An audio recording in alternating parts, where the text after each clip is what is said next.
1925 година српски крал Александар Караđorđević купува имот тука од 500 хектари површина на западно граниче према Кавадарци од турски аги и бегови за 2000 златника. Во чест на кралицата Марија 1934 година е изградена вилата, Вила Марија. 1998 година оди под стечај и влегува тука нека градоначалник Демир Капија и бизнисмен од Скопје за краток период. Од 2002 година во приватна собственост на фирма Агропин или фамилија Елено. Поклон на кралицата од мајки изработени вршат Србија. Марија, ќерка на романски крал Фердинанд. Внатре у вилата нема што да се види, ајде да не се напаѓаме сега, македонска и балканска работа, се офајди некој што имало намеште нешто однесено од вилата и нема. Во план е да се рестартира, него отом потом, газите најдобро што знаат, например. Шетам вака едни од Скопје исто гости и ми вика, ама воја штета, вика, да не се реновира. Вика, не може да стигнеме од Скопје 2014, вика.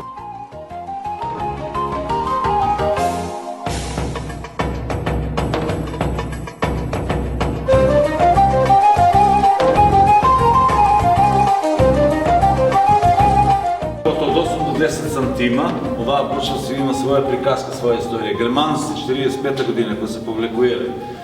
Некој војно лице влегол во винаријата тука, за да пие вино, не успеала со црево, го извадил пиштолот, пукал во бочвата. 3 метка се во дрвото, бочвата не е пробушена.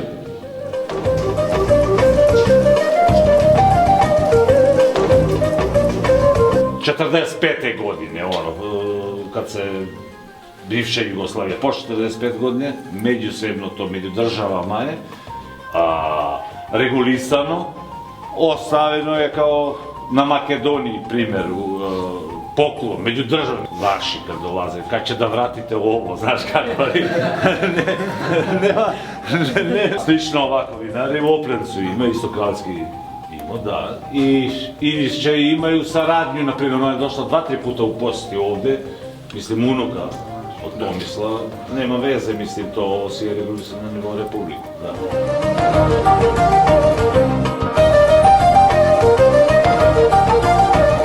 Значи, у времето на кралот, ова било конјушница, од кој имал 8 лепицанери, германците кога се повлекувале, ги товариле на возот, ги однеле.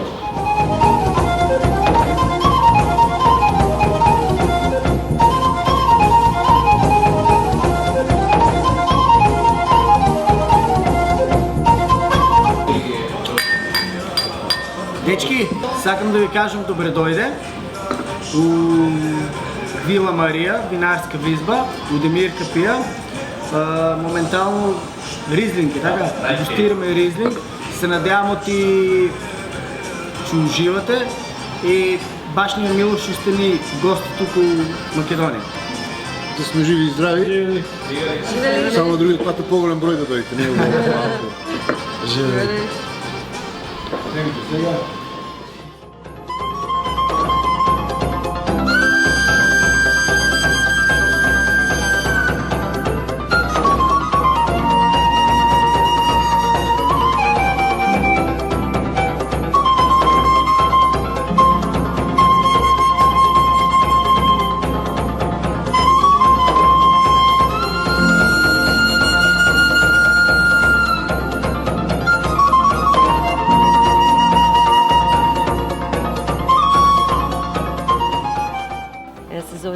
Тригич Александрова, живим недалеко одавде у општини Росо. Какав е положај Срба у Тиквешком региону? На броју и на изјашњавању Срба овде ради многу асимилација. Тоа е природен ток. То не може да се заустави. Јас се буним, јас се борим, али тоа е неминовност. Некако долази као неминовност. Затоа што су пуно мешани бракова. Овде само стари људи, ретко млади причају српски.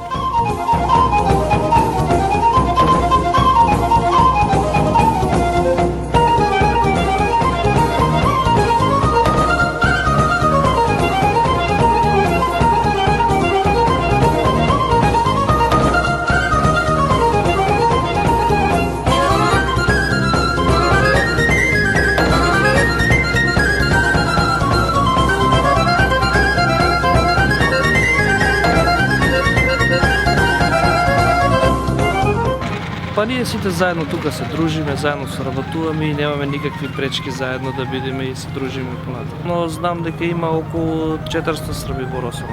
Нормално дека заедно ќе продолжиме да работиме и очекуваме и друг пат повторно да ни дојдете на гости. Как се викаш? Симона, От кај си?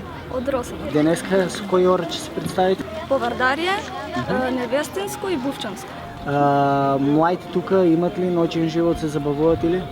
До пред некоја година имаше дискотека, таму излевавме ние, ама сега е затворена и така има само некои ситни кафиќи каде што одиме.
Датира još davno u ovim krajevima, još 1924.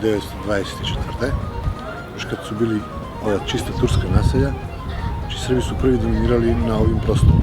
Negdje 80. godine u Rosovan, opštini Rosovan živilo je 50% Srba, 50% je bilo Makedonaca. Turaka više nije bilo. A u Tikveški region negdje žive oko 5000 Srba. Pretežno u kućama još se priča srpski, znači svugde se priča, to se neguje od baba od baba i deda na sinovi, pa sinovi na njih i tako. To ide, imaju neke fakultativne nastave što po školama. Mislim da jezik se očuvava dosta, zato što ima dve organizacije srpske koje datiraju na ovim prostorima, to je Srpski kulturni centar i Srpska zajednica u Makedoniji. Isto ima funkcioniše i Demokratska partija Srba u Makedoniji, koja je zastupljena u politici, imaju savjetnici u svim opštinama u Tikveškom regionu. Ja sam koordinator Kapijsko-Tikveškog regiona na partiju i počasni predsjednik sam zajednici, u Srpskoj zajednici u Makedoniji.